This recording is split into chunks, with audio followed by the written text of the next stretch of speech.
I'm your host, Mike Sullivan, and joining me today is my co-host and super PAX brother, Adam Schweibens. Hello. And together we are bringing you PAX Prime Unpacked, a show all about PAX West in Seattle, Washington, and how to make the most out of your convention-going experience based on our many years of attending the conference.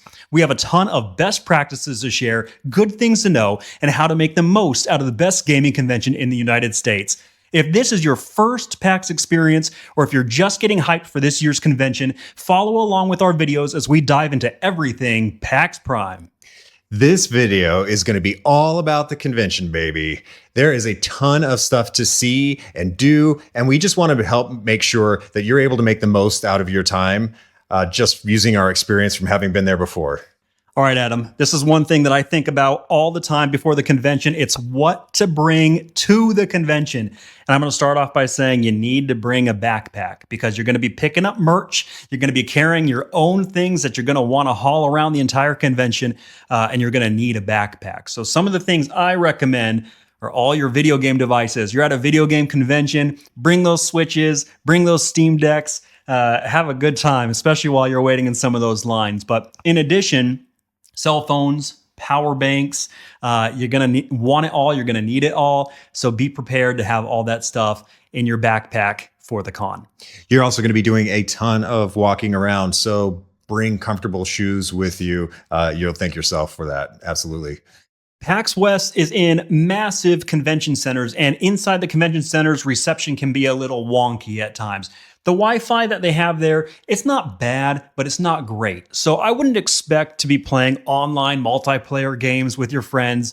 Instead, think about downloading some offline games that you can have a good time playing local, and just keep that in mind because the Wi-Fi there is little hit or miss at times. So diving right into actual convention content, one of the most exciting things about being at PAX is all of the panels that are there.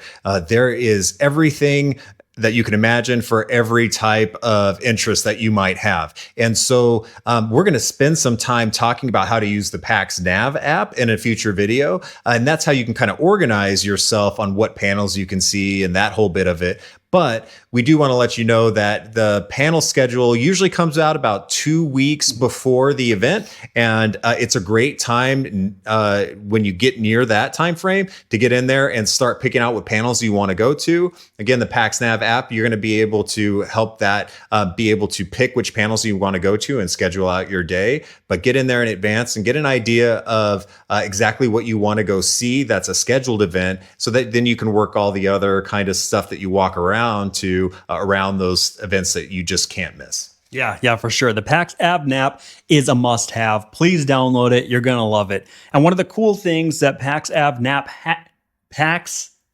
app has is PAX XP. When you get your physical badge, there will be a code on it. You can link that code to a game that's completely optional within the app itself called PAX XP. And it's a scavenger hunt.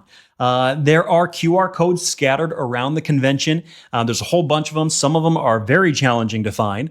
But if you find them all at the end of the convention, you take your results to this front desk and they will hand you a physical prize. And there's some pretty cool prizes with this game. I think you might have some prizes from previous years. Let me show off the very first thing I ever received, which was a PAX South coffee mug. They would sell these in the merch store for around $12 or so, and you got it for free if you completed the PAX XP game. I think my first year at PAX West, I got this Pog set. You remember these Pogs from the 90s?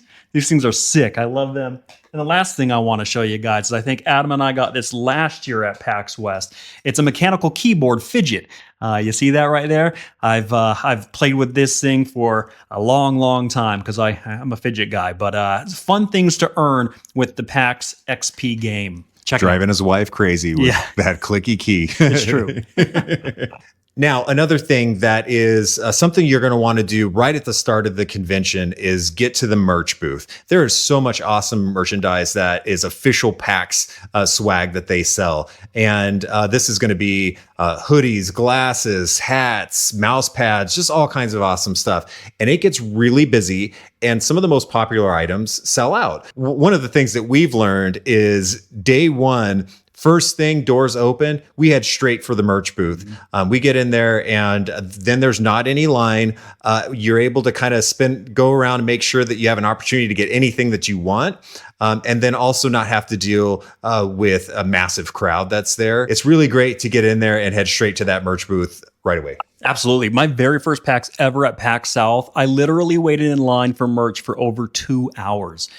So make sure you get there as early as possible so you can grab all the merch you want without the wait. Just to take a second and talk about lines in general, there are a lot of lines at PAX. And one of the things that we are trying to do with making these videos is help you wait in lines as small amount of time as possible, because there's just so much stuff to do that you don't want to get stuck waiting, around for 2 hours just to be able to get into the merchandise booth. So just be aware that there's lines for merch, there's lines for panels, there's lines to try games and things like that.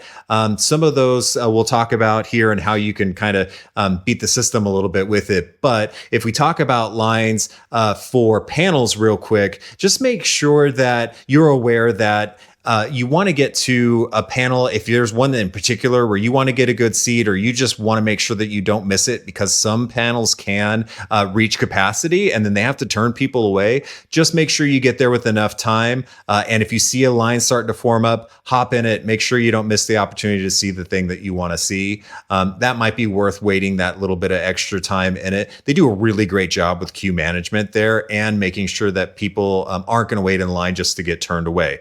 So keep that in mind. Yeah, I want to keep with the line topic. One of our biggest tips is, if you're available to go to the convention on Mondays, go. I recommend it to everybody on Reddit who's saying, which day should I go to PAX? I can only go to PAX West one day. Go on Mondays. And the reason why is there's significantly less attendance. And because of that, you can walk right up to almost any game, sit down and start playing. You don't have to wait in lines on Monday. So keep that in mind when you're planning your vacation.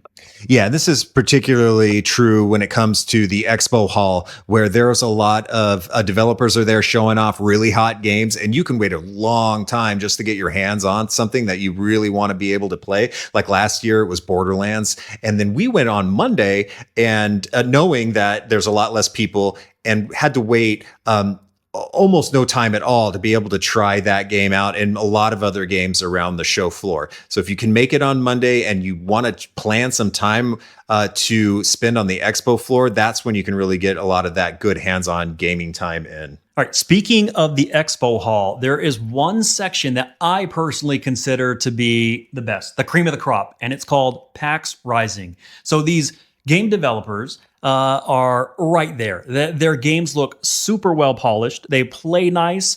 Many of them are close to being released, but they apply to be in this coveted section of the Expo Hall floor. And I'm telling you, you gotta seek it out. You gotta check it out, because these games are quality. Yeah, not only are they quality, but they're often also independent, very small or single developer teams that have really, they're trying to get exposure so that people can get excited about their game, but they're also maybe trying to get some publisher support and things like that. And it's just so cool to be able to see these diamonds in the rough that are being showcased by the PAX organization as games that are going to be really cool, something to be really excited about. And I oftentimes walk away with a lot of these games on my Steam wish list. And as they kind of come out throughout the year, it's always so fun and rewarding to get to play these games that you were there standing and playing and actually talking to the developers, and they're getting your feedback and you're talking to them. And then, you get to see this thing that they poured all this love into and get your hands on it, at a different point.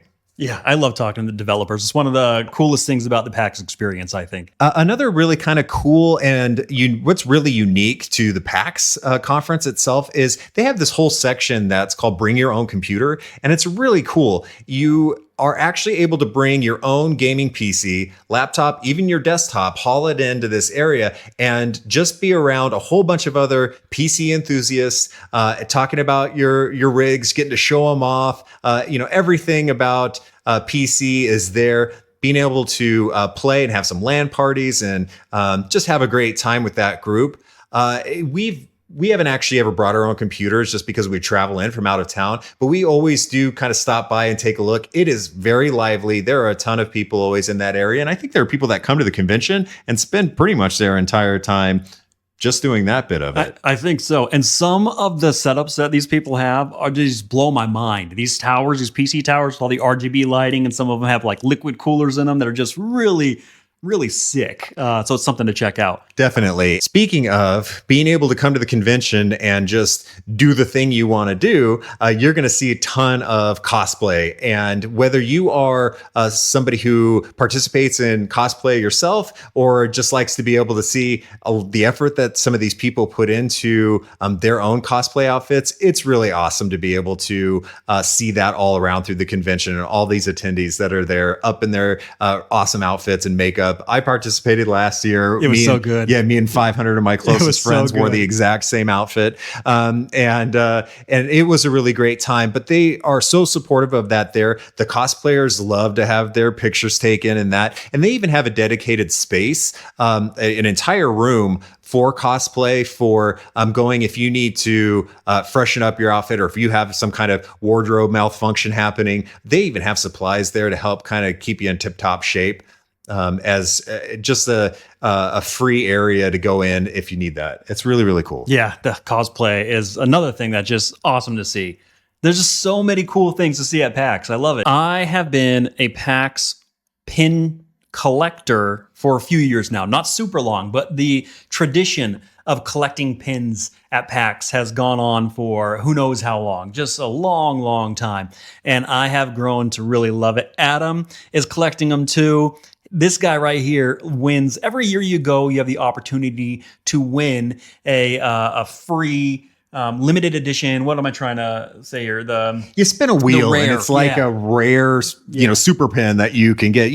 You're going to pay for a pen, but you get a chance to kind of spin for which one that you're going to get. And I've kind of lucked out. Yeah, definitely in the past. And Adam wins. Adam wins. But take a look at this. This is some of my collection right here.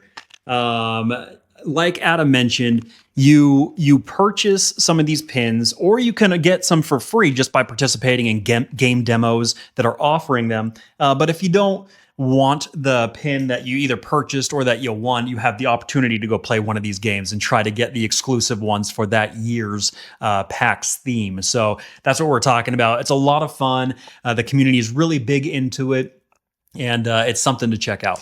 I know what you're thinking right now. You're thinking like, I don't care about pins. Like, why is this a thing? And then you're going to get there and you're going to see people trading pins and have these really cool pins. And all of a sudden you're going to think, pins are the coolest thing ever. Yeah. So for 4 days of the year, I really love pins. And then, usually I'll put those away and I'll be super stoked to pull them back out for PAX. But it's part of the event. It's part of the culture of being there. And it is a lot of fun. It is. And real quick, going back to the merch topic that we had earlier in this video, there are limited edition pins that sell out pretty quick. There's a set amount that they'll sell every day. If you want one of those, you have to be at that merch booth at the beginning of any of the PAX days. They have a certain amount that they can sell throughout the convention. So they're really cool to collect. Something you're not going to want to miss are the concerts that they put on, particularly Friday, Saturday night. They have these huge concert events. It's in the biggest theater of the entire venue. And just full production, balls to the wall, like awesome light. Yeah. And they just have these incredible musical acts that come and play, and they span different genres and they do all kinds of different fun and exciting things. One of the ones that I really want to highlight, it's kind of my favorite every time that we ever go there, is a band called Bit Brigade. And basically one of the members of their band is a speedrunner, and he will play a game like The Legend of Zelda all the way through in a speed run, while a band is playing all of the music from that game behind him in real time, the actual music that would be playing from the original soundtrack as he speed runs through the game. And it changes dynamically. They go into a dungeon and then the band plays the dungeon music. They beat a boss and then they quickly switch to, the end music from that. It's just such a cool experience. So impressive. And it's only just one of the kinds of types of events that they have on these concert nights. Yeah, when the Expo Hall closes, the day isn't over. Go check out those concerts. Another thing that Adam and I really like to take some time out to do is play some console free play. It's typically on the bottom floor of the new Summit Convention Center, which is amazing in itself. But man, what a library. Just thousands and thousands of games from any console you can think of. Just check it out library style. Go hit up whatever TV they assign you to and have an awesome time being nostalgic and playing some of those old school games you played as a kid. I think last year I played the original BioShock. What did you play? Hit and Run? Is that what it was last year at PAX? Do you remember? I don't remember. I think that's what it was. I think he played Hit and Run. Or Crazy Taxi or something like that. It was Taxi. Yeah, it was crazy. Yeah, it was Crazy Taxi. And so, I mean, here's the thing is you're playing these games on the original hardware, oftentimes on like a CRT TV, so that you're getting that like authentic experience of those consoles from that time on the controllers, on the systems. You go up to a desk and they're handing you the disc or the cartridge and you're going and plugging it in and playing it. There's just, nothing like that feeling unless you've got that whole kind of set up in your house, and most of us don't. It's such a great way to go and experience that hit of nostalgia. That's just something that you can't get when you're emulating games. Yeah. Now, a lot of people come to PAX as tabletop gamers, maybe not even as interested in the video game portion of it. And they have just as much effort and space that they put into tabletop gaming at the convention. It's really incredible. So they have everything from vendors, and they have game developers that are trying to show off ideas for, new board games or card games that they're putting together.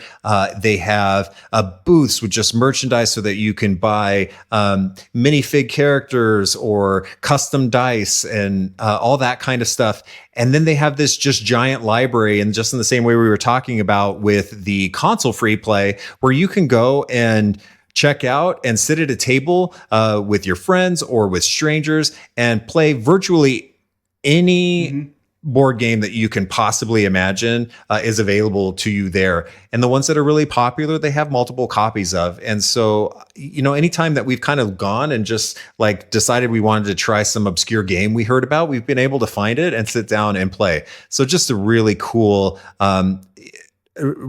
experience, and a lot of effort putting into the tabletop experience for the attendees at PAX. Yeah, man. I keep saying it's a must check out, but that's just how PAX is. Everything is so good that you have to check it out. Yeah, check it all. One really cool thing that PAX does every year at all their conventions is something called the Omegathon, and that is where a group of people, I don't know the exact number, I'm going to guess around 20. Adam and I have applied numerous years and have never been selected, but they compete in a tournament of random games. You don't have to be super skilled in video games. You just have to go with eyes wide open, just the wanting the experience and give it your all. But these games that they play are unique in many cases. They're a blast to watch.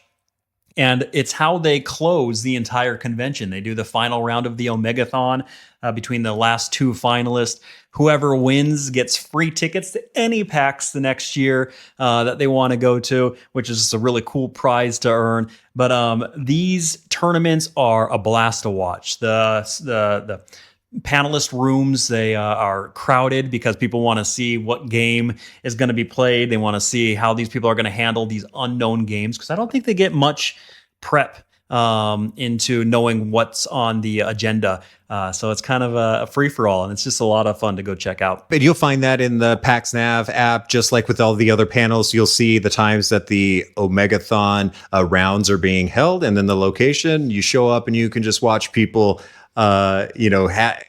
going blind to these competitive game events that span every kind of different genre that you can imagine in terms of old games, new games, weird games, and stuff like that, where they're just competing to win this thing and take home the ultimate prize. At PAX, you're going to be expending a ton of energy, and you're also going to be getting pretty hungry, and there's a lot of food that's available outside of the convention, but there is also food that is available in the convention centers. Just a couple of quick things to talk about with that. It usually closes relatively early, around 6 p.m. So just know if you are not planning to leave to go get dinner and don't want to miss out on anything, there's been plenty of times where we'll walk out of a panel at 6:30 or something and be like, let's get some food, and all of the food is basically shut down.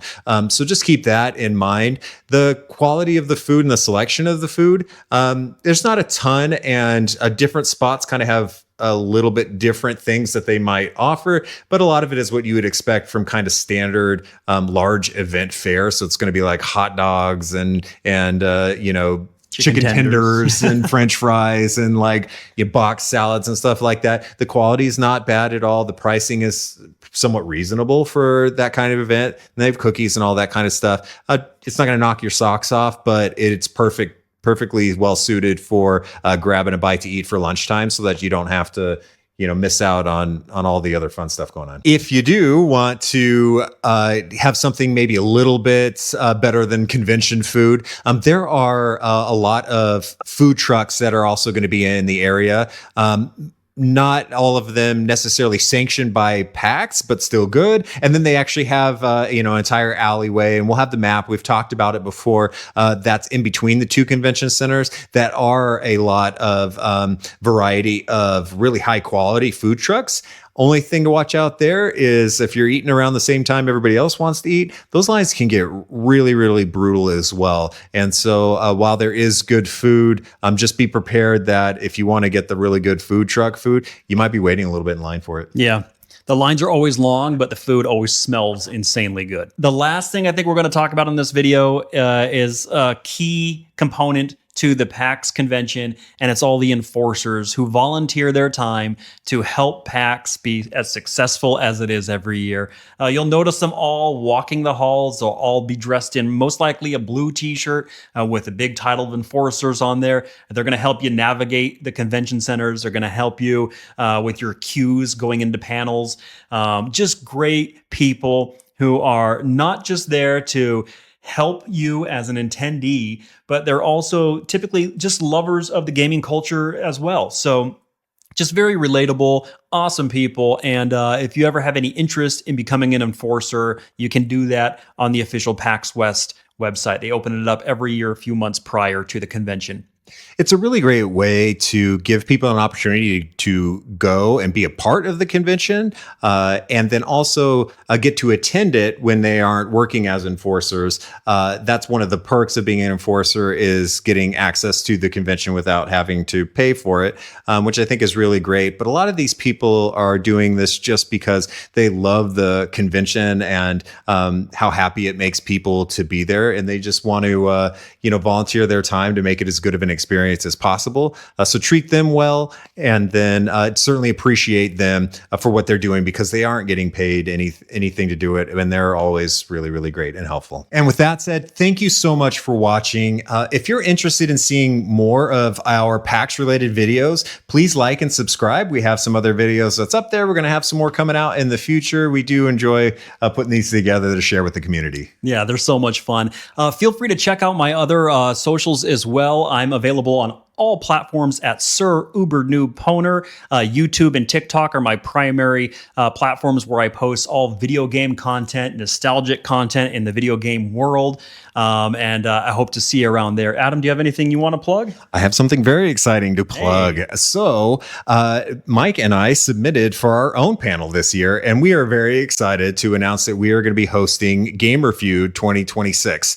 So this is going to be a Family Feud style game show. That's going to be a panel held on Monday at the Firebird Theater at 1 p.m.